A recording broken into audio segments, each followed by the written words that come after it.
Raríssimas, raríssimos e raríssimas, bom dia, Rani de Paula Júnior falando aqui no Radinho de Pilha. Sim, sexta-feira, sim, feriado prolongado, mas eu não queria perder, hoje é 9 de junho de 2023, eu não queria perder essa oportunidade de, sei lá, conversar com um pouco mais de calma, conversar com um pouco mais, de maneira mais gostosa, sobre essa semana que foi uma semana diferente para mim.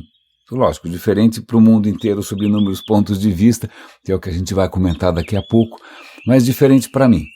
Foi uma semana em que eu tentei aí equilibrar, ou pelo menos experimentar com a minha agenda para ver se dá tempo, tem trânsito, se não tem trânsito, a que horas que eu chego, a que horas que eu volto, se eu vou ter tempo para ter assunto, se eu não vou. Então, bom, provavelmente essa gangorra aí vai continuar oscilando durante algum tempo, mas hoje é um dia mais tranquilo, a gente pode conversar com um pouco mais de calma, eu posso gravar com um pouco mais de qualidade, e até coloquei, por que não, passarinhos que eu gravei, inclusive ontem, que estava um dia tranquilíssimo aqui em São Paulo, um dia lindo, um dia de sol.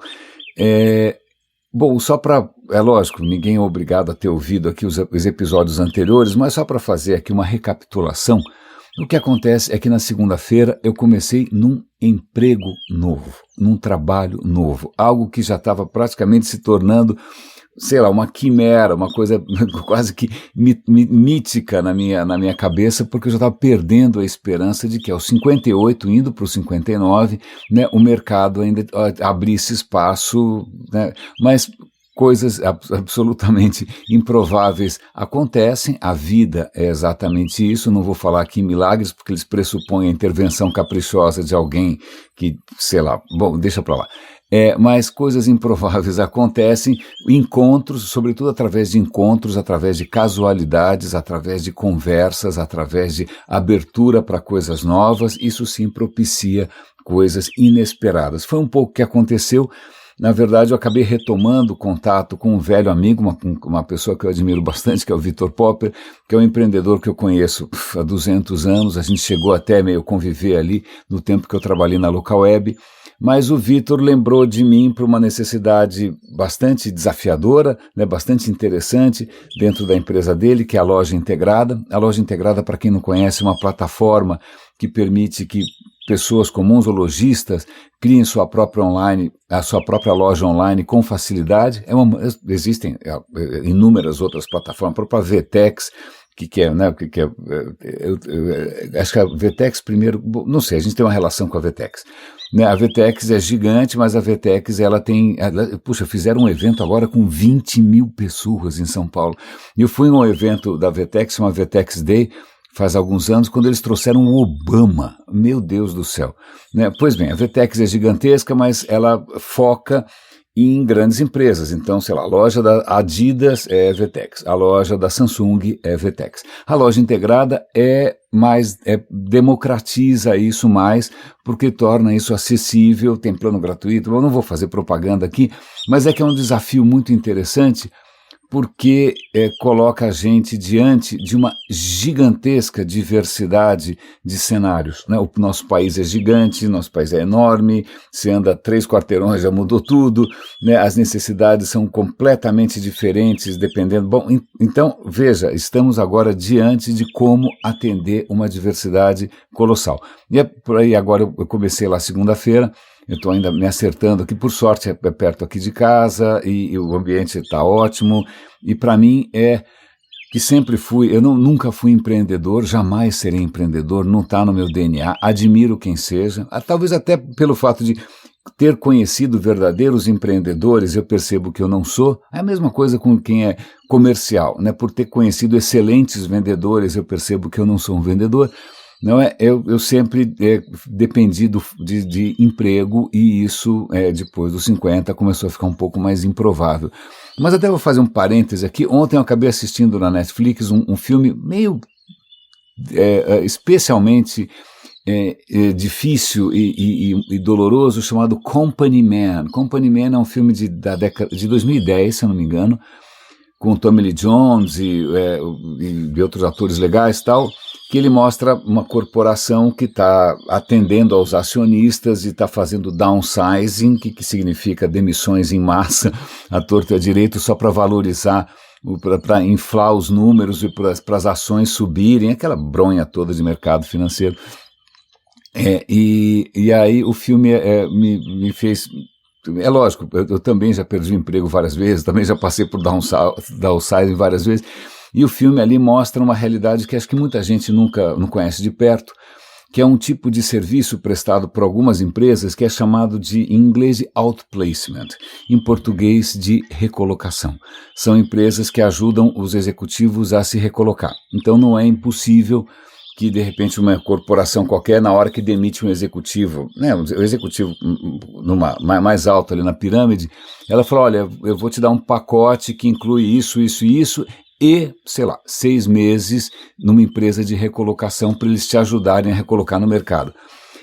Eu nunca ganhei um pacote desse porque eu nunca fui um executivo de peso, né? Eu sempre fui meio baixo clero, né? Mas o que acontece é que, estou sendo injusto, eu tive posições interessantes ali, mas eu nunca fui VP de nada, nunca fui C nada, não, eu nem quero ser, não é a minha praia, né? Mas vamos lá, mas o que acontece é que quando eu saí do Yahoo, eu avisei o mercado, gente, estou saindo do Yahoo, e de repente uma empresa de recolocação aqui em São Paulo, não sei se ela existe ainda, na época ela chamava DBM, ela me chamou, porque eu já havia conhecido a DBM, eu tinha participado de umas reuniões, eu tinha um ex-chefe que prestava consultoria em digital para a DBM, e a DBM estava diante de um desafio muito interessante, que era a colaboração. Aliás, é bom a gente falar disso, né? Como é que ela percebeu o seguinte, os clientes, ela nunca tinha investido em algum tipo de solução para que seus próprios clientes se conectassem, formassem uma comunidade, se ajudassem. Não tinham levado isso em consideração, embora naquele momento a internet já estivesse dando sinais de que isso é possível e que isso funciona. Né? Não sentou em cima, deixou o tempo passar. E aí o que acontece quando eles perceberam, os próprios clientes estavam criando suas próprias comunidades e ela estava fora disso. Ela ficou fora desse jogo. Então chamaram esse consultor, aí esse consultor estava dando um monte de pitaco, mas eu acho que ele deve ter... Primeiro eu estava no Yahoo, que era uma empresa que estava ali mergulhada nessa história de Web 2.0, participação do usuário, mas também esse meu ex-chefe reconheceu que eu sempre tive uma conexão bastante forte com a questão da cooperação, de formação de comunidades. Na época que eu havia trabalhado com ele no Banco Real, eu era responsável justamente por uma comunidade do banco, então ele me chamou, eu conheci o pessoal da DBM, foram conversas ótimas. Quando eu saí do Yahoo, eles me chamaram para, vamos fazer o seguinte, você usa a nossa infraestrutura como você quiser, né? Quer ficar aqui, fica, quer assistir as palestras, fica, etc e tal, e você ajuda a gente a tentar, o que a gente faz, né? Foi muito interessante, eu não tinha ainda muita experiência com o mundo corporativo, eu não tinha percebido ainda o quanto muitos executivos acabam confundindo a sua própria história pessoal com a sua carreira, quantos que acabam confundindo o seu valor pessoal com o seu crachá, quantos que acabam abrindo mão da sua vida pessoal em função da corrida maluca corporativa. Eu não tinha ideia disso. E ali eu vi ao vivo uma cena que é bastante quase que trágica, por assim dizer. E, bom, a gente fala de tragédia, que depois a gente vai falar de Édipo. Não tem nenhuma mãe envolvida na história, não, a história é mais legal. Mas a questão é que eu estava vendo ali gente que de uma hora para outra o tapete tinha sido puxado, a pessoa tinha perdido o chão. E é engraçado porque os caras perdem a coroa, mas não perdem a majestade, né? O cara está ali desempregado como qualquer outro, velho, né, para o mercado velho, né, para o mercado, né, o cara já está idoso, para o mercado o cara não serve para nada, e o cara não desce do salto alto, né, ele vai tratar os outros com soberba, vai tratar com arrogância, e me contaram ali, inclusive às vezes profissionais que têm vergonha de contar em casa que eles foram demitidos, e eles saíam de casa todo santo dia engravatados, com a pastinha e tal, e iam lá para essa empresa e passavam o dia inteiro lendo jornal e voltavam para casa porque tinham vergonha de contar. Foi isso exatamente que eu vi no filme ali, nesse Company Man. Não é fácil, Isso diz muito sobre a nossa natureza, isso diz muito sobre os universos que a gente vive, a facilidade que a gente tem para se descolar da vida real, para viver no quase que num metaverso de bônus e promoções e cargos e carros na garagem, né? Então é interessante isso, tudo isso para mim, de alguma maneira isso na minha cabeça está conduzindo para uma notícia que eu normalmente não comentaria aqui no Radinho. Eu não sou o cara mais indicado do mundo para falar da Apple ou do Apple Vision, mas eu acho que eu queria pelo menos registrar, né, algo que eu não tinha registrado ainda. Mas eu tenho cá para mim que em algum momento os historiadores do futuro, se é que vai sobrar alguém fazendo isso, né? Sei lá, acho que não. Né, mas se o ChatGPT do futuro for fazer a história desse século, ou do século passado, ele vai perceber que teve um momento ali que passou meio desapercebido, mas que é um momento em que você cria um novo tipo de modo de vida, que é quando surge o Walkman da Sony. Eu tinha, uns 13 anos, 12 anos, eu me lembro, eu era pré-adolescente, adolescente, quando um amiguinho, que era muito mais rico, porque o pai trabalhava numa corporação, num banco internacional, etc. e tal, ele apareceu com um Walkman. A gente nunca tinha visto aquilo. Né? Você já tinha radinhos de pilha, aliás, radinho, adivinha de onde vinha o nome, né? Que tinha lá um foninho miserável que você colocava dentro do ouvido, uma coisa tosca, né, para o cara ouvir o futebol, mas o Walkman era diferente pelo seguinte: você não estava ouvindo o que está todo mundo ouvindo, você ouvia o que você colocava numa fita cassete. E essa fita cassete, você podia ter gravado sua fita cassete a partir de inúmeras outras coisas, você podia estar ouvindo alguma coisa que é inacessível a qualquer pessoa, né? E só você estava ouvindo. E enquanto você estava ouvindo, você se isolava do mundo. E enquanto você se isola do mundo, o mundo também não sabe o que você está fazendo. E se eu não me engano, houve anúncios do Walkman em que um jovem descolado, aquela coisa que a Apple depois acabou explorando, né, o jovem descolado andando dentro de uma bolha. Né? Então eu acho que quando surge o fone de ouvido e um player, né, com sua própria playlist, por assim dizer, isso muda alguma coisa, porque a gente começa a perder um território comum. Justamente em música que durante muito tempo foi uma atividade tribal, coletiva, física inclusive, né? Não era aquela coisa de música clássica que você fica sentado vendo uns caras lá tocar, sei lá o que, harpa. Não, é só você ver até hoje qualquer cerimônia de povos originais, qualquer cerimônia africana, todo mundo canta, todo mundo dança, isso sempre foi um fator de coesão, isso sempre foi um fator de união. Né? E aí isso se espatifa, né? E vira uma experiência eminentemente individual. Quando eu vejo a Apple criar um óculos que não é só um óculos do metaverso, não, os caras querem reinventar a computação. Né? Então tá legal, eu vou colocar isso daqui, eu vejo a tela que eu quiser, do tamanho que eu quiser, eu vejo o filme que eu quiser. Ok, mas isso para mim... Primeiro, a Apple já errou antes, existe um culto em torno da Apple, o Steve Jobs já morreu, eu não sei se ele teria aprovado isso, mas infelizmente seitas e esse tipo de crenças quase que míticas, né, quase que divinas, e que você tem que demonstrar sua fé passando a noite numa fila para comprar um aparelho que custa, sei lá, 15 pau, pois bem, isso faz parte da natureza humana e a Apple alcançou esse status, ela alcançou o status, existe a palavra apoteose, quando alguma coisa é levada à divindade, né, condição divina. Então a Apple é apoteótica, ou Apple-teótica, por assim dizer. Então, eu sei que falar mal da Apple tamanha falta de juízo, ou é tão insensato quanto falar mal de games. Se você falar mal de games, você vai ser cancelado até, sei lá, quinta geração, né? Mesmo que, né, você tente falar, olha, deixa eu entender, nesse jogo aqui você está roubando carros, matando pessoas, espancando velhinhas, socando prostitutas, e é isso, e o jogo se chama Grand Theft Auto e você está deixando seu filho jogar isso. Ah, que bonito, né? Isso não vai ter consequência nenhuma, ele vai crescer uma pessoa digna, com empatia, né, que vai ter dó das outras pessoas.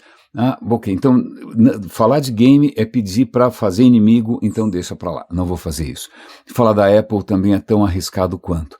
Mas o que eu vejo aí, de novo, o que para mim parece uma cegueira com relação ao fato de que nós somos criaturas sociais. Os caras só conseguem pensar soluções que isolam as pessoas umas das outras. Vale lembrar que a Apple demorou imensamente para acreditar em internet. Eu lembro que no começo, conectar um PC na internet não era difícil, conectar um Mac na internet era bem mais difícil. Né? O Windows incorporou muito mais rapidamente a internet no sistema operacional, no browser, etc., nas janelinhas do Explorer, do que a Apple. A Apple, a impressão que nunca demorou para isso ser um argumento. Tá legal, depois veio Steve Jobs e o iPhone e tal. Né? Mas, veja, não é uma história assim, uma história de sucesso desde o começo. Essa questão de conectar pessoas, ou de pelo menos reconhecer o que as pessoas, o que torna as pessoas mais humanas, não é um ponto forte do Vale. Né, o Steve Jobs, ele apostou na vaidade, ele apostou na questão do status, ele apostou na questão dessa coisa de você, ostentação, ele apostou na questão da exclusão. Veja, aquele cara usa PC, ele é ridículo, né, você é descolado, magrinho, bacana e sabe dançar, ninguém sabe o que você está ouvindo, mas tudo bem. Então, veja, para mim, gente celebrando, eu vi um monte de gente, vários amigos celebrando que a Apple finalmente entendeu, né? Não, acho que essa é uma reação automática de quem está acostumado a cultuar qualquer coisa que venha da Apple, e convenhamos, desde que o Steve Jobs morreu, cara, eles não têm mais a primazia, né? Não tem mais a primazia faz tempo, né? Mas o que me chateia aqui é algo que foi tema nesses episódios um pouco aí experimentais do Radinho ao longo dessa semana, que é a questão de que temos hoje problemas que são globais, literalmente globais porque são planetários, né? São problemas planetários e para isso para enfrentar, a gente teria que conversar.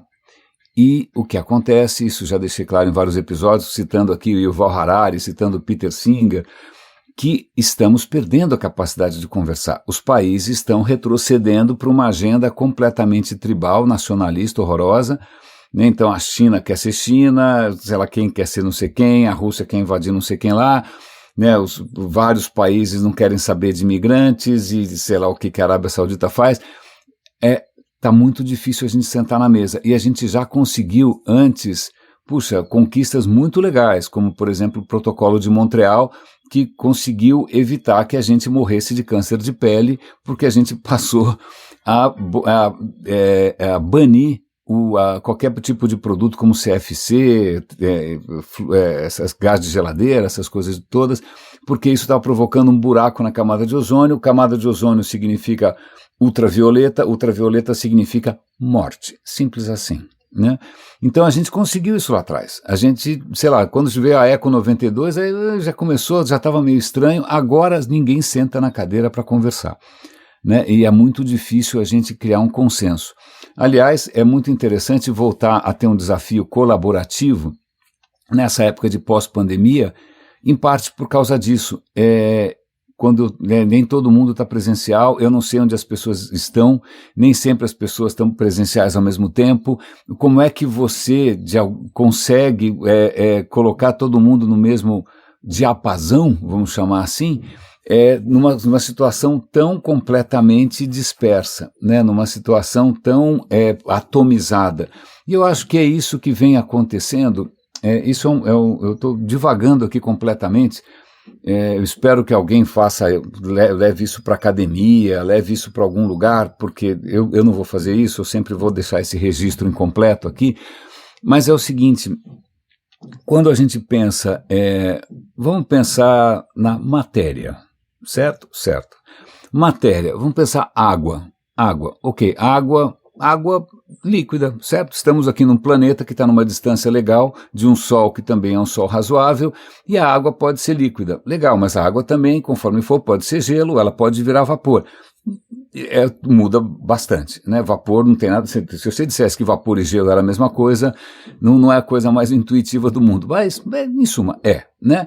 Mas a questão é que tudo isso mostra como as condições ambiente propiciam alguns tipos de organização, ou não, né? Se a gente morasse num plano, vamos pensar um planeta gasoso, que só tivesse vapor de água, você conseguiria ter alguma forma de vida? Né? Se a temperatura fosse alta demais, a gente conseguiria ter alguma forma de vida? Não.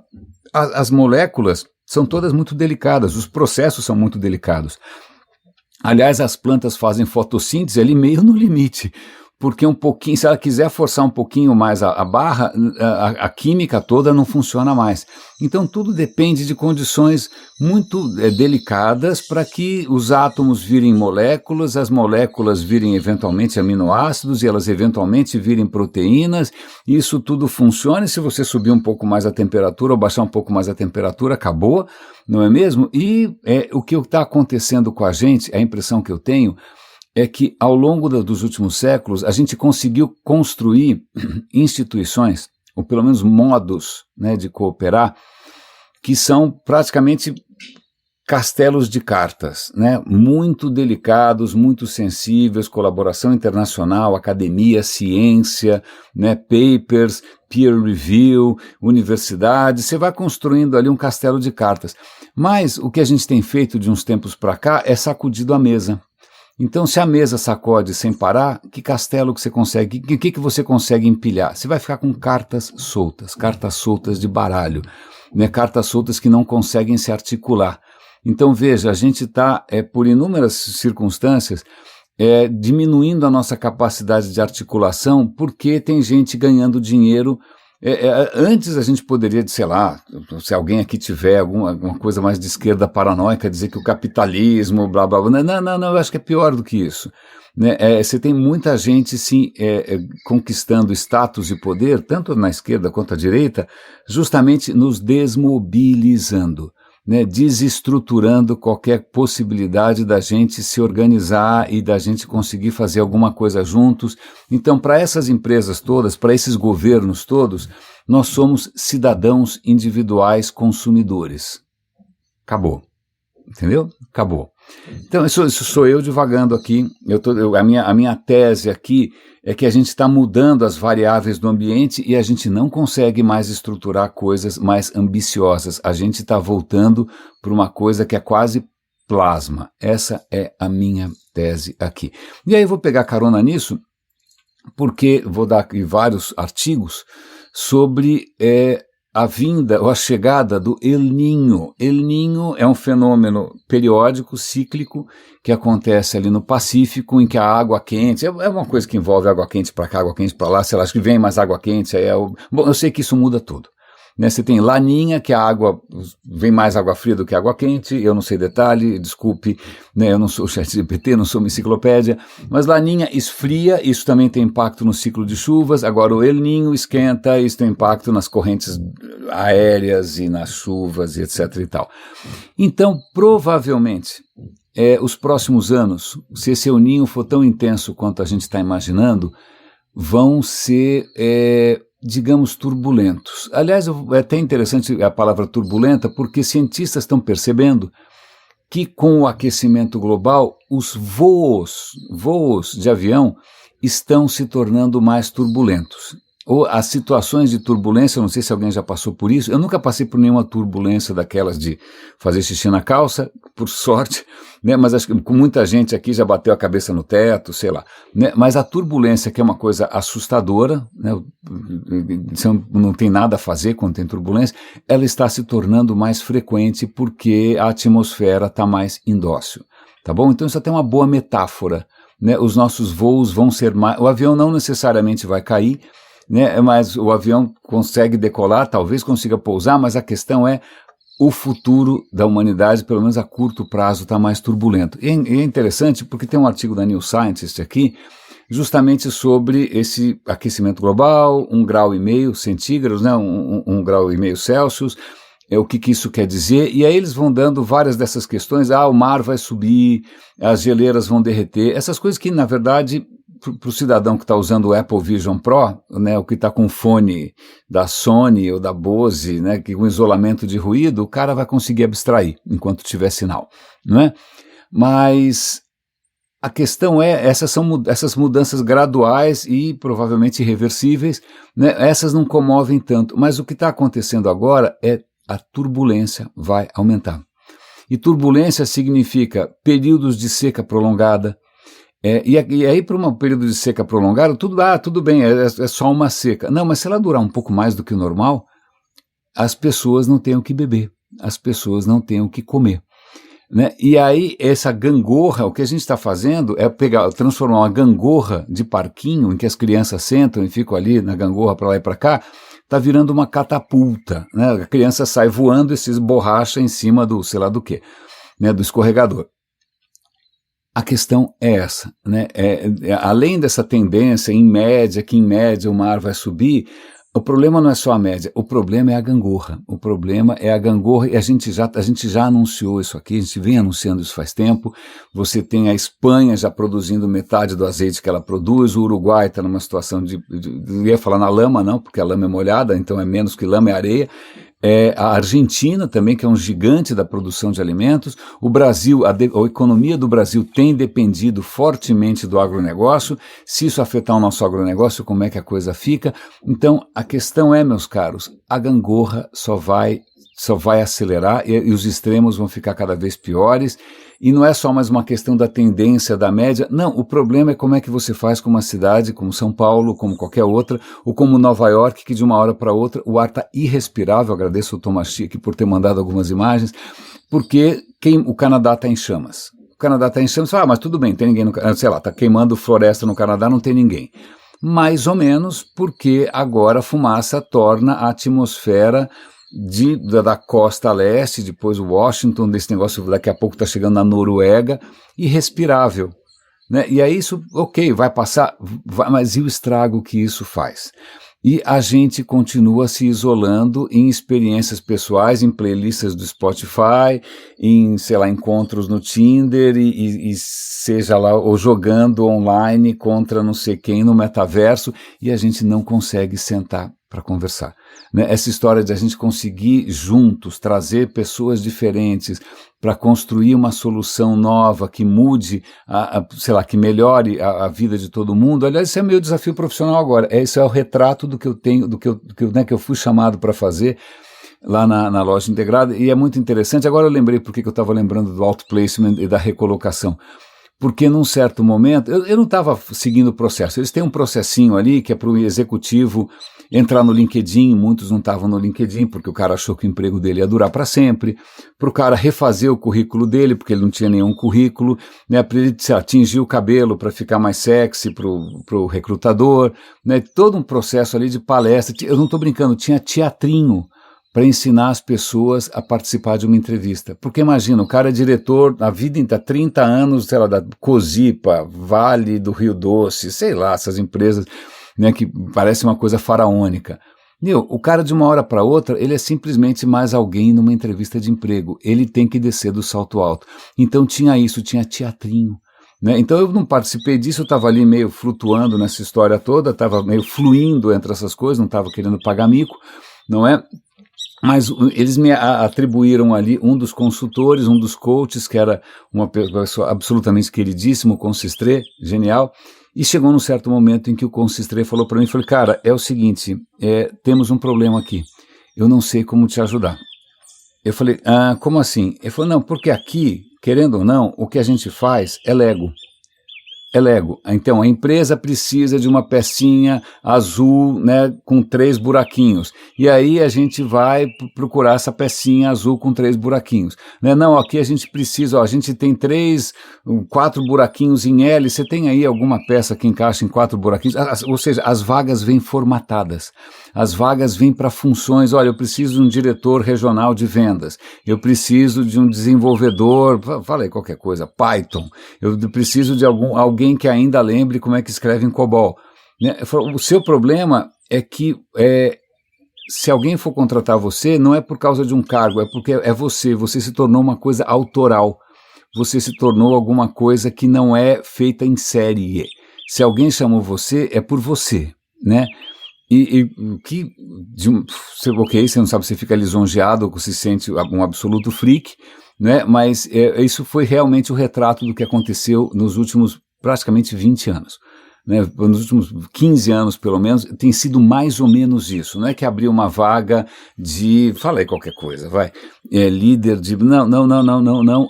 Foram situações onde eram coisas que nem tinham nome.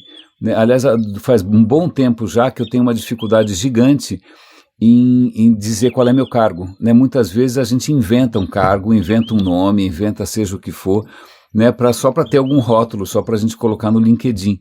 Então tem duas questões interessantes. Por um lado, que interessante você não ser mais um, né, não ser uma coisa feita em série, mas também a dificuldade que se o mercado funciona dessa maneira, né, como é que você se encaixa, como é que você se define, não é a coisa exatamente fácil. Mas eu fico feliz que pelo menos empresas estejam percebendo, e tenho conversado ali com CEOs e com diretores e VPs e tal, que o problema não é tecnologia, o problema é comunicação, o problema é cooperação. Não é tecnologia que está fazendo diferença, não é o Apple Vision Pro, o que está fazendo diferença é como colocar as pessoas na mesma mesa de conversa e para ver o que sai daí.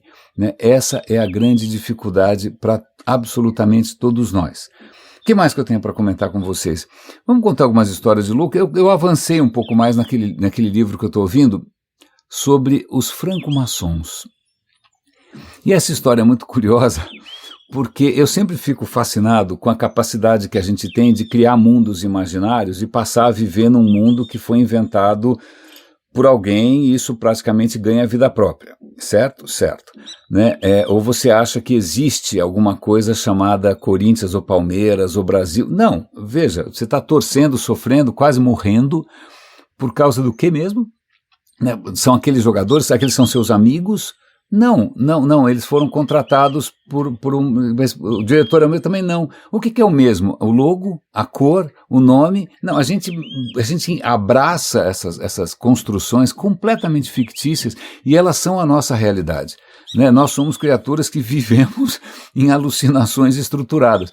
É muito curioso isso. Mas vamos voltar para os franco-maçons, porque é um excelente exemplo, porque, só para, de novo, recapitular, franco-maçons são uma sociedade, vamos chamar de iniciática, para não chamar de secreta, não é mais secreta, mas é iniciática. Para você entrar, você passa por ritos e você vai subindo, e em princípio tem ali conhecimentos secretos. Então ela não é uma sociedade secreta, ela é uma sociedade de segredos, que parece que é diferente e tal. E se você cair na narrativa, na história toda que alguém vai te apresentar, eu não estou brincando. Vão dizer que o conhecimento que você vai ter acesso é um conhecimento que precede o dilúvio de Noé, que depois do dilúvio de Noé, Hermes Trismegisto, que parece uma música, que acho que tem uma música do Jorge Ben em cima do Hermes Trismegisto sobre alquimia, seja o que for. O Hermes Trismegisto, que era um personagem com conhecimento absolutamente espantoso de coisas secretas e eternas e místicas, ele teria encontrado pilares onde estariam inscritos os conhecimentos antediluvianos de geometria, grandes segredos, e desde então, desde o templo de Salomão, passando pelo sei lá o que, pelo Egito, e passando pelo não sei quem, esse conhecimento é passado de uma maneira completamente secreta por uma sociedade de, obviamente, homens, né, claro, por que não? Clube do Bolinha parece que funciona sempre, né, bota as mulheres fora daqui, porque acho que elas iam dar risada, né, acho que é isso, eles mantêm as mulheres do lado de fora porque as mulheres iam dar risada, porque eu acho que mulher tem um pouco mais de bom senso com relação a essas patetadas. Mas tá bom, então a narrativa é essa, aí você passa por vários rituais que são super intensos, e aí devagarinho você vai descobrir um aperto de mão secreto, um gesto secreto, uma palavra secreta, e aí depois você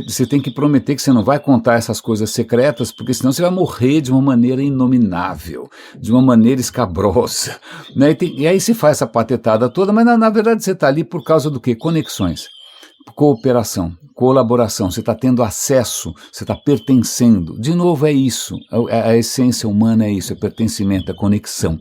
Né? E aí criam essas histórias malucas, e só para o que o livro está se aprofundando aqui é quando é que começam a surgir essas histórias malucas. Por quê?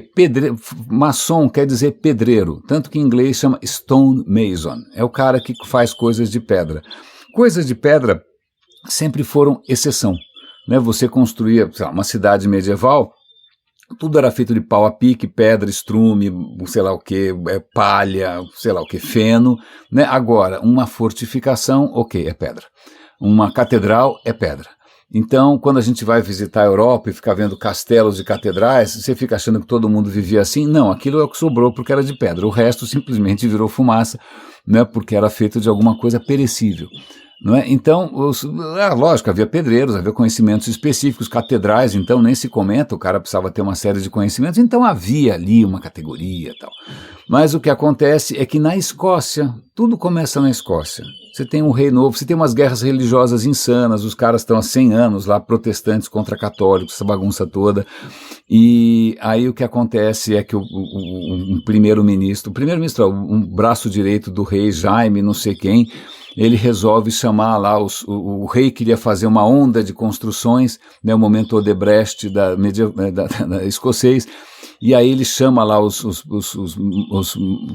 pedreiros, né, os caras que faziam trabalho em pedra, e vamos nos organizar, vamos criar aqui uma sociedade, a gente vai apoiar vocês e tal.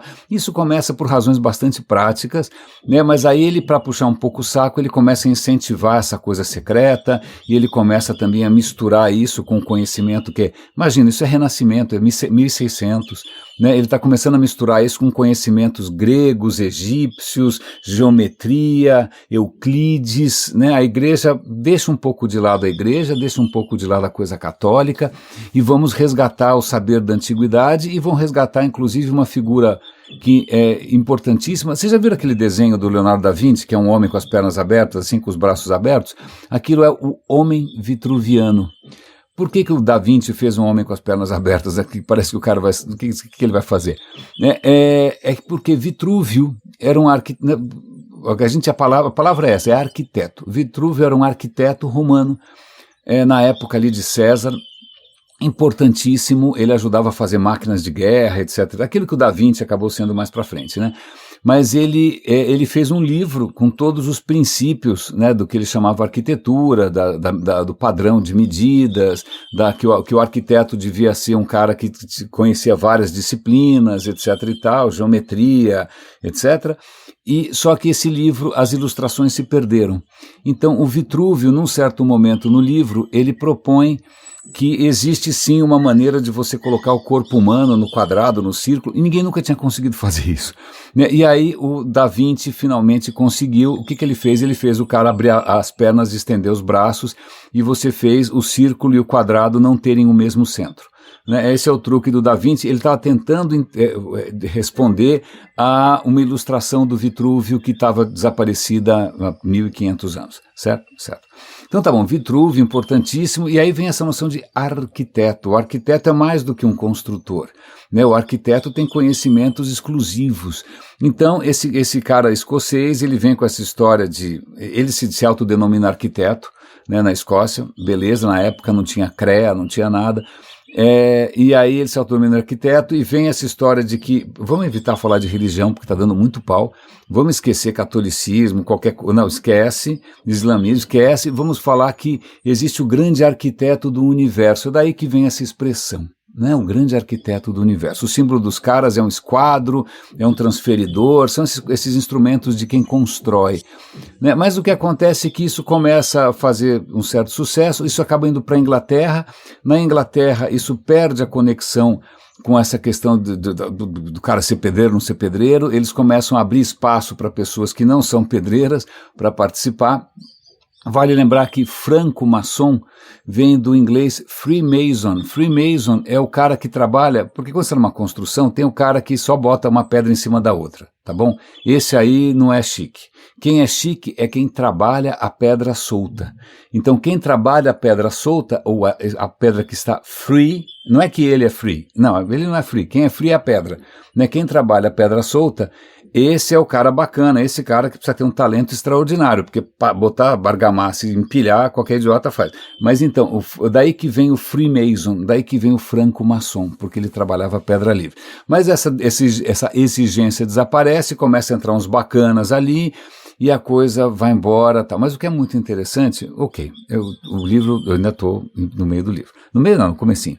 mas é que, veja, isso começa de uma maneira bastante concreta, histórica, inclusive, entre personagens reais, mas aí eles começam a enfeitar e a criar uma narrativa completamente fantasiosa, e aí o poder que tem o segredo. Não, nós temos conhecimentos secretos, e você vai ter cada vez mais conhecimento secreto à medida que você vai subindo, e você só vai subir se você prometer não contar o segredo. Então, na verdade, o segredo é que não tem segredo, o segredo é manter o segredo, e a gente é uma criatura muito curiosa, porque a gente adora essas histórias, adora, e ainda mais que é Clube do Bolinha, e as mulheres que vão dar risada, elas não estão por perto, e eu vou contando um pouco mais disso para vocês ao longo do tempo.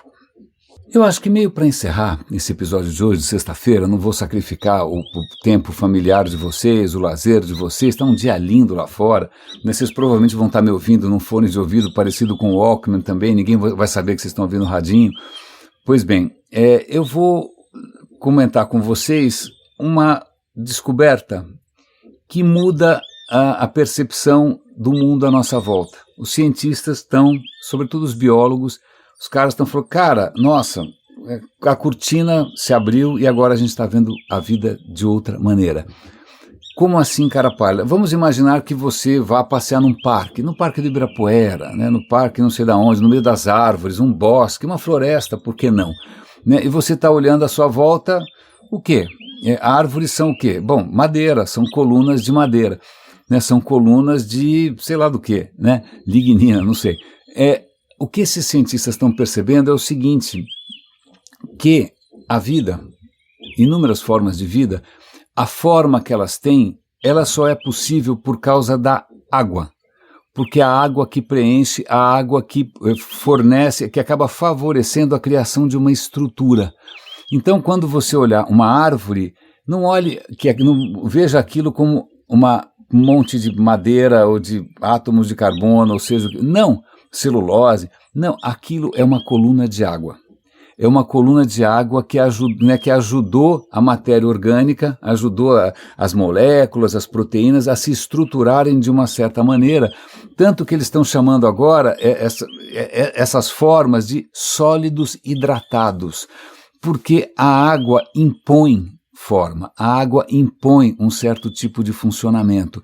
Então, veja, todas as suas células, não só as suas, qualquer bactéria, ela é cheia de água, é a água que determina a forma e como a química toda acontece dentro de você. Né? Se você pega, por exemplo, agora temos casos em São Paulo do Candida auris, quem ouve o radinho aqui com frequência sabe que Candida auris é um fungo que em princípio ninguém dava bola, mas provavelmente graças ao aquecimento global e que a gente é burro, esse fungo descobriu como sobreviver a temperaturas mais altas e agora está provocando surtos. Né? A gente teve um surto em Salvador, a gente teve surto no Recife e agora estamos tendo um surto no estado de São Paulo.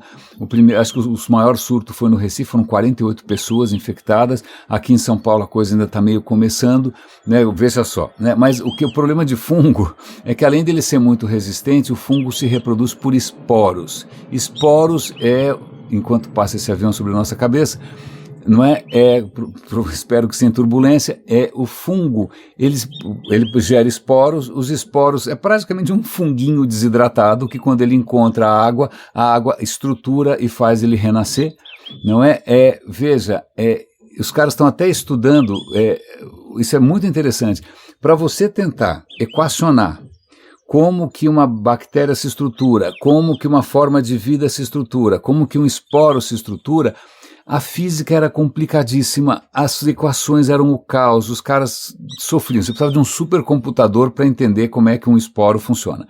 Agora, eles levando em conta que talvez o fator determinante, né, o que determine essas coisas todas, sejam as propriedades da água, eles fizeram uma equação simplérrima, que parece, sei lá, a equação do Einstein, né, são alguns termos só, uma igualdade.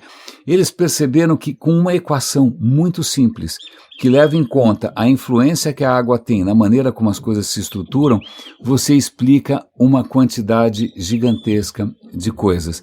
Então, veja, né? A gente, faz tempo que aqui no Radinho a gente vem comentando que, olha, estou batendo aqui na madeira, né?